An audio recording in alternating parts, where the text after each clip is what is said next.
በዚህ ሳምንት ቤተክርስቲያን ተድላ ደስታ ያደረገ በዚህ ሰሞን ጌጥ ያጌጠ ደስ ያለው ይሄን ያደረገ ከሚስቱ ጋር አንድ ወይም ከባሏ ጋር አንድ የሆነ በመኝታ የተገናኘ መብል መጠጥን አብዝቶ የሚደሰት ሰው ቁጥሩ ከአይሁድና ከይሁዳ ጋር ነው ማለት ነው።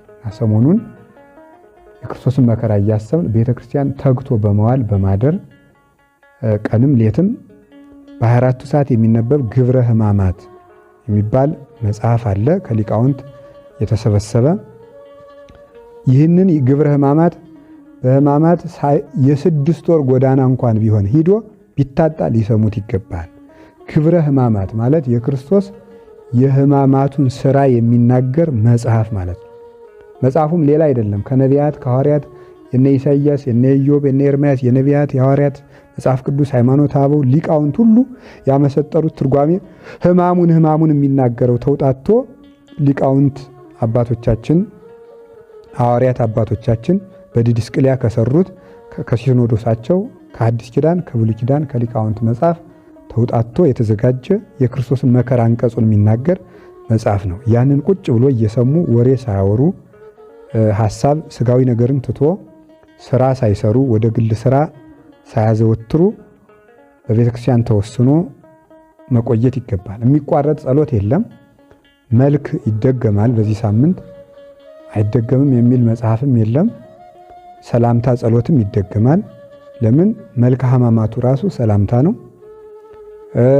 ከሚደረሱ መጻሕፍት መካከል መኃልየ ዘሰሎሞን አንዱ ነው። መኃልየ ዘሰሎሞን ደግሞ መልክ ነው ራሱ።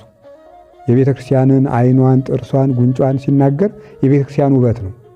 ወንድሜ ነጭ ነው፣ ቀይ ነው፣ ራሱ ጥቁር ነው፣ ዓይኑ የርግብ ዓይን ይመስላል የሚለው ሁሉ ይሄ ሁሉ የክርስቶስ መልክ ነው። ይሄ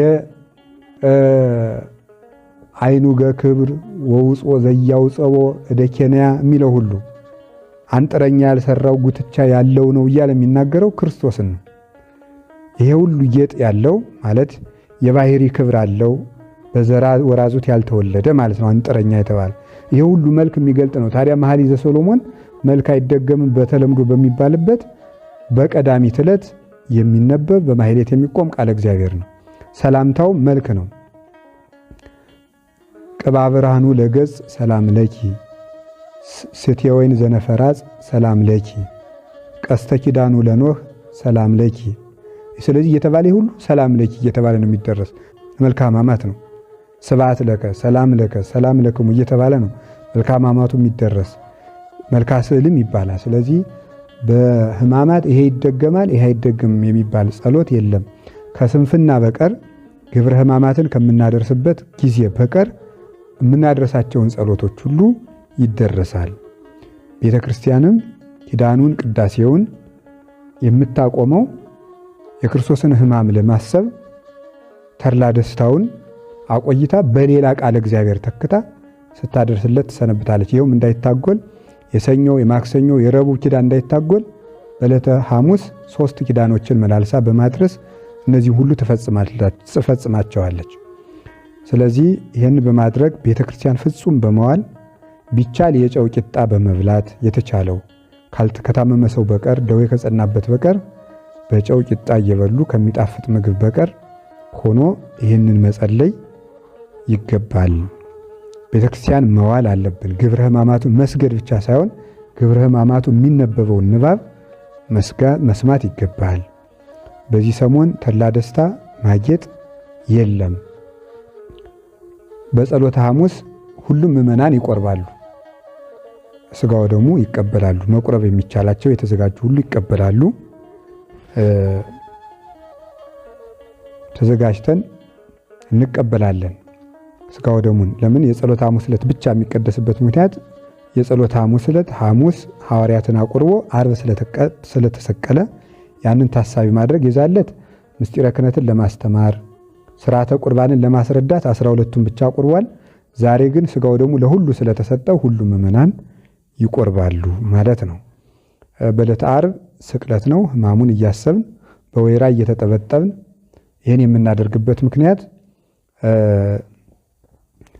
ወይራ ጽኑ ነው። ጌታችን ኢየሱስ ክርስቶስ የተቀበለው መከራ ጽኑ ነው። ከበረከተ መከራህ አሳትፈኝ፣ ቅዱስ ጳውሎስ በሕማሙም በሞቱም ልመስለው እወዳለሁ ብሎ ፊልጵስዩስ ምዕራፍ 3 ቁጥር 11 ላይ እንደነገረን ሞቱን በሚመስል ሞት ለመሳተፍ ወይራ እየተጠበጠብን ኃጢአታችን እየተናዘዝን እንፈጽመዋለን። መስቀል ላይ በጣም አጭር ሰዓት የቆየው ክርስቶስ ነው። በመስቀል ተሰቅለው በ3 ሰዓት የሞቱ ሰዎች የሉ። ለዚህ ነው የማርቆስ ወንጌልን ስታነቡ ማርቆስ ምዕራፍ 15 ላይ ጲላጦስ ኢየሱስ ሞተ ብለው ሲነግሩት ከመቼው ሞተ አለ ይላል። ምክንያቱም በ3 ሰዓት ሰው አይሞትም፣ ተሰቅሎ ሊሞት አይችልም።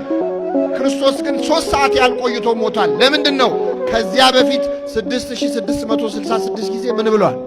ተገርፏል። አጥንቱ እስከሚታይ ድረስ ተገርፏል፣ ተሰቃይቷል። መንገድ ላይ ልብ አድርጉ። ኢየሩሳሌም ከሊጦስጥራ እስከ ቀራንዮ ያለው መንገድ እስከተሰቀለበት ያለው መንገድ 30 ደቂቃ የሚፈጅ መንገድ አለ። በጣም ቅርብ ነው። ክርስቶስ ግን 3 ሰዓት ሙሉ ነው የተንገላታው እዛ መንገድ። መስቀል ተሸክሞ እየወደቀ በወደቀበት እየረገጡት እየተፉበት በብዙ ስቃይ ከባዱን መስቀል ተሸክሞ ወጥቶ በመጨረሻ ላይ በ3 ሰዓታት ውስጥ አምላካችን ስለሁላችን ባዕድ የሆኑ ቃላት ለምሳሌ አንደኛ ኪርያላይሶን እንላለን። በልምድ ኪርያላይሶን ነው የምንለው። ቃሉ የግሪክ ቃል ሲሆን ወይም ከግሪክ የተወሰደ ሲሆን ኪሪዬ ኤሌይሶን ነው የሚለው። ኪሪዬ ኤሌይሶን ሁለት ቃላት የተዋሃዱበት አንድ ቃል ነው። ኪሪያ ማለት እግዝእትነ ማለት ነው። ኪሪዬ ሲሆን ደግሞ እግዚ ወይም እግዚኦ የሚል ትርጉም ያመጣል ማለት ነው። እግዚኦ ማለት ነው። አንድ ላይ ሲጠራ ኪሪኤ ኤሌይሶን ተብሎ ነው የሚጠራው። ኪሪኤ ኤሌይሶን ማለት ማረን፣ ይቅር በለን ማለት ነው። የመጀመሪያው ይሄ ነው። ሁለተኛው ቃል ናይናን የሚል ቃል አለ። ናይናን የቅብጥ ወይም የኮፕት ቋንቋ ነው። ናይናን ማለት ማረን ወይም መሐረነ ማለት ነው በግዕዙ ማለት ነው። ሶስተኛው እምኖዲ የሚል ቃል ነው። እምኖዲ ማለት የቅብጥ ወይም የኮፕት ቋንቋ ነው። የግብጽ ቤተክርስቲያን የምትጠቀምበት የመጀመሪያው ልክ እንደኛ የግዕዝ ቋንቋ ማለት ነው። እምኖዲ ማለት አምላክ ማለት ነው። እምኖዲ ናይን ኪሪኤ ኤሌይሶን እንላለን። ይሄ ማለት ምን ማለት ነው? አቤቱ አምላክ ማረን ማለት ነው ማለት ነው። አራተኛው ታኦስ ነው። ታኦስ የግሪክ ቃል ነው። ታኦስ ማለት ጌታ አምላክ ወይም ጌታ የሆነ አምላክ ማለት ነው። ይህንንም አንድ አድርገን ከላይኞቹ ጋር ታኦስ ናይናን ኪሪዬ ኤሌይሶን እንላለን። ይሄ ማለት በአንድነት ጌታ አምላክ ማረን፣ አቤቱ ማረን ማለት ነው። ይህን እያለን ነው በሰሙነ ሕማማት የምንሰግደው ማለት ነው። በተለይ ዓርብ ዕለት። አምስተኛ ማስያስ የሚል ቃል ነው። ማስያስ ማለት የዕብራይስጥ ወይም ከዕብራይስጥ የተገኘ ቃል ሲሆን መሲህ ማለት ነው። ስድስተኛው ትስቡጣ የሚል ቃል ነው። ትስቡጣ ዴስፓታ ከሚለው ከግሪክ ቃል የወጣ ሲሆን ደግ ገዢ ማለት ነው።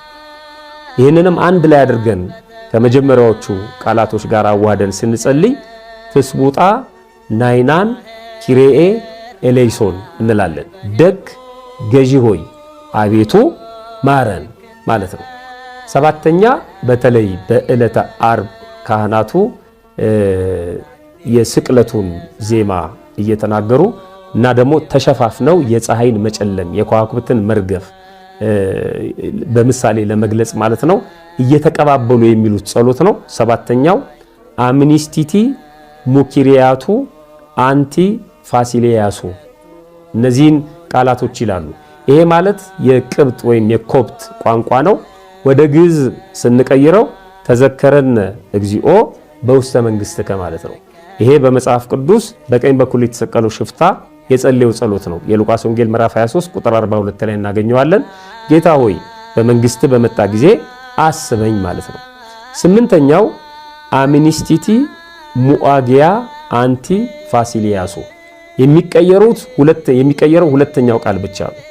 የላይኛው ከላይ የተጠቀሰው ቃል የሚቀየረው አንድ ቃል ብቻ ነው። አምኒስቲቲ ሙአጊያ አንቲ ፋሲሊያሱ ይህም የቅብጥ ወይም የኮፕቲክ ቋንቋ ነው። ቅዱስ ሆይ በመንግስትህ አስበን፣ ቅዱስ ሆይ በመንግስትህ አስበን ማለት ነው። ዘጠነኛው አምንስቲቲ ሙዳ ሱጣ አንቲ ፋሲሊያሱ ይህም የቅብጥ ወይም የኮፕት ቋንቋ ነው።